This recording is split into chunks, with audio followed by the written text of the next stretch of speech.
부모님들께서 교육에 있어서 가장 많은 관심을 두고 계시는 부분이 또 독서의 영역일 거예요. 책이 우리 아이들의 학습 능력에 도움이 되고 그리고 문해력 발달에 지대한 영향을 미친다라는 사실에 대해서는 당연히 100% 동의를 합니다. 그리고 종이책이 주는 그 질감과 그 여유 속에서 사색하는 힘을 만들어낸다라는 측면에서 이 독서야말로 우리 아이들의 인생에 정말 중요한 것임에 틀림이 없고 부모인 우리 자신에게도 정말 필요한 경험이겠지요. 하지만 때로는 이 책이라는 것이, 활자라는 것이 내 인생을 발목 잡는 경우도 있을 수가 있습니다. 그래서 오늘은 여기에 대한 제 생각을 말씀드려 볼게요. 첫 번째는 활자 중독에 이르게 된 경우입니다.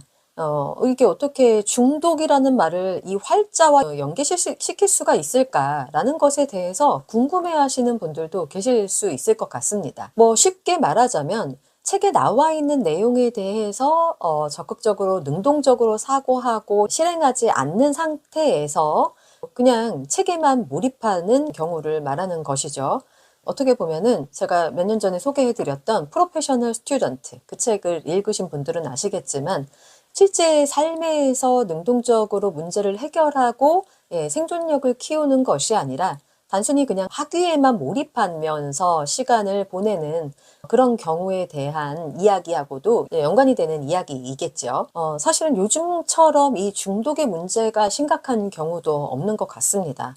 중독이라고 하면 여러분들은 알코올 중독, 마약 중독, 포르노 중독 굉장히 안 좋은 부분들만을 많이 떠올리시겠지만 요즘과 같은 경우에는 여러분들이 지금 보고 계시는 이 유튜브라는 플랫폼에서도 시간을 쉽게 때우게 하는 뭐 쇼츠라든지 릴스, 미디어 중독이나 게임 중독 이런 부분들도 우리 일반인들에게 너무나 많이 보편화된 현상이기 때문에 이것을 중독이라는 말을 붙여도 되는 것인가? 좀 헷갈리실 때도 있으실 거예요.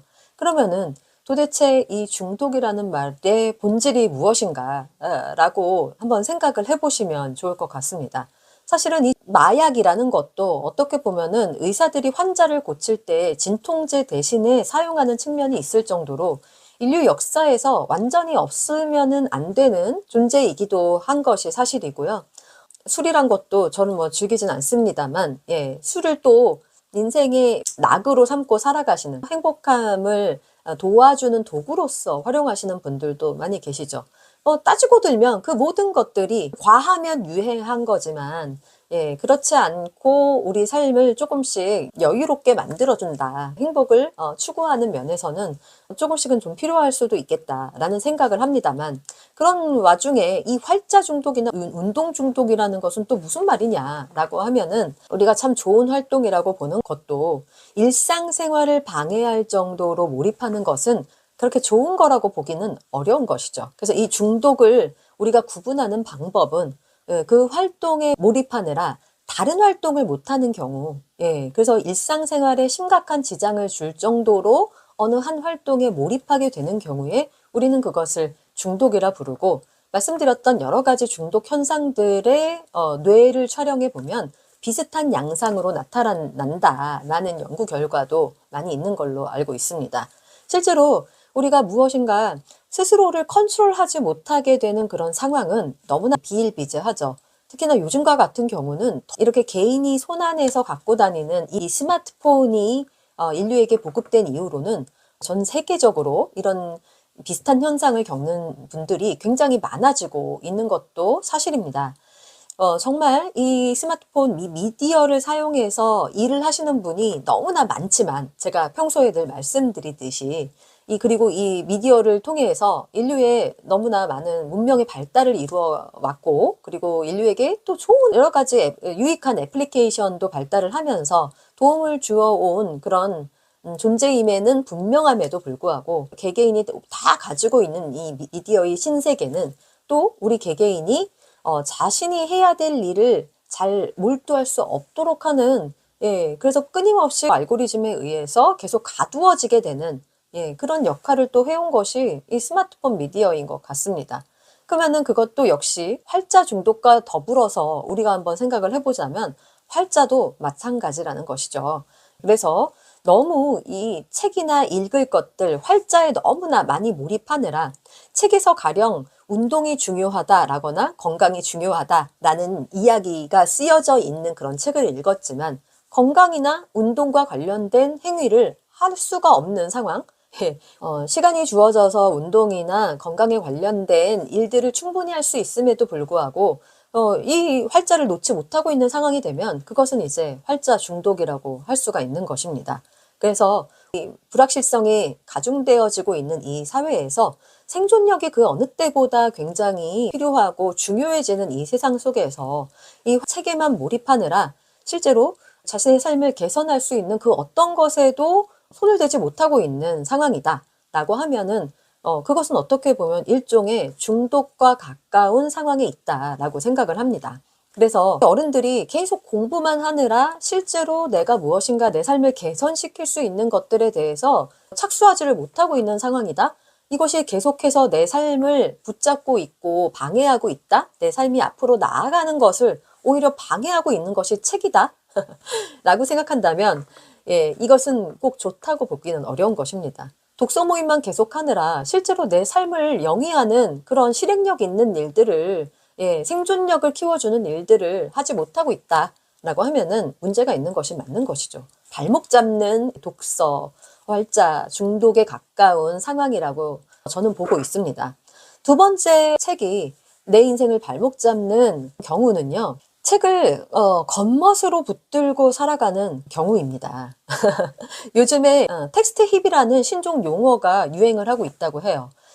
이거는 사실은 요즘에만 유행하는 것은 아니죠. 옛날부터 인스타그램에서도 책스타그램, 북스타그램 많이 있었잖아요. 근데 아니 그렇게 좋은 책인데 이것이 무슨 문제가 될까요? 라고 물어보시는 분이 계시는지 모르겠지만 첫 번째 말씀드렸던 활자 중독과 같은 맥락에서 우리가 좀 생각을 해보자면 이 책을 계속 사기만 하고 혹은 읽기만 하고 그대로 행하지 못하는 경우에는 어떻게 보면은 그 책이 자기 인생을 발목 잡고 있는 것일 수도 있다라는 점을 한번 생각해 볼 필요가 있다고 생각해요.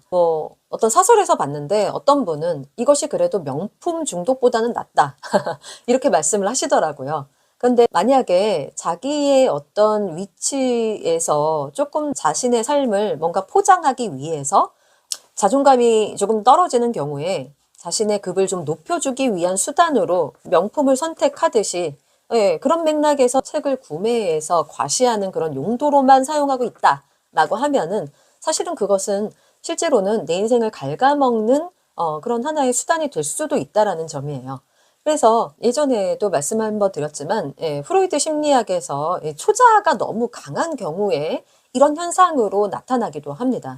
그러니까 우리가 자신과 사회에 대해서 너무 도덕적으로 높은 기준을 두고 살아가는 그런 사람들은 실제로 타인을 압도하기 위한 수단으로 이 책이란 것을 사용하기도 한 것이 또 현실이라는 것이죠. 우월감을 느끼고 싶은 그런 마음에서 책이란 것을 계속 사기만 하고 혹은 읽기만 하고 실행하지 않는다라는 것은 어떻게 보면 이것도 명품 중독과 유사한 그런 현상이라고도 볼 수 있다. 그래서 심리적인 하나의 방어 기제로서 이 책이 사용될 수도 있다라는 것이죠. 그래서 입시도 책 육아도 그리고 엄마표 영어도 비판받지 않으려면 이것이 실제로 우리 아이들의 삶을 혹은 우리 어른들의 삶을 변화시켜 주어야 하는 것인데 결국에는 남는 것이 활자 중독이라든지 예, 영어 중독, 영어만 계속하느라 실제로 내 삶의 생존력을 위한 일들은 시도하지 않는 상황에 이르렀다.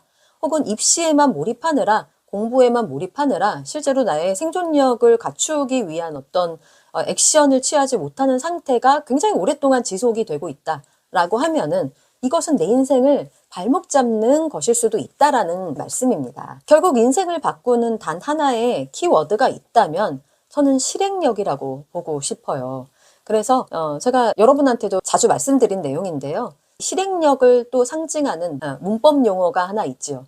영어를 가르치시는 선생님들은 아시겠지만 네, 수동태가 아닌 능동태의 삶을 살아가는 것이라고 생각을 합니다.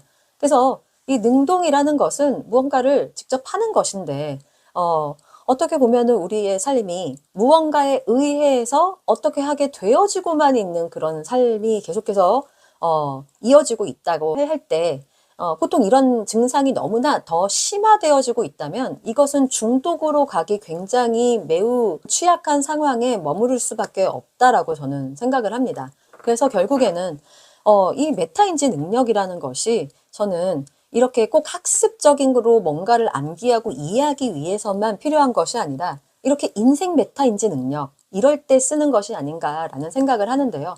이 계속해서 우리가 수동적인 독서나 공부나 이런 것들에만 계속 머물러 있는 그런 상황이다라고 하면은 능동적으로 내가 내 인생을 바꾸기 위해서 무엇을 실행해야 될지에 대한 그런 생각을 우리가 조금 더 첨예하게 가져갈 수 있을 때 그때 인생이 바뀌는 것이지 결코 책 그 자체가 여러분을 바꾸어 주지는 못한다라는 말씀을 다시 한번 전하고 싶어서 오늘 영상에서 다루어 보았습니다.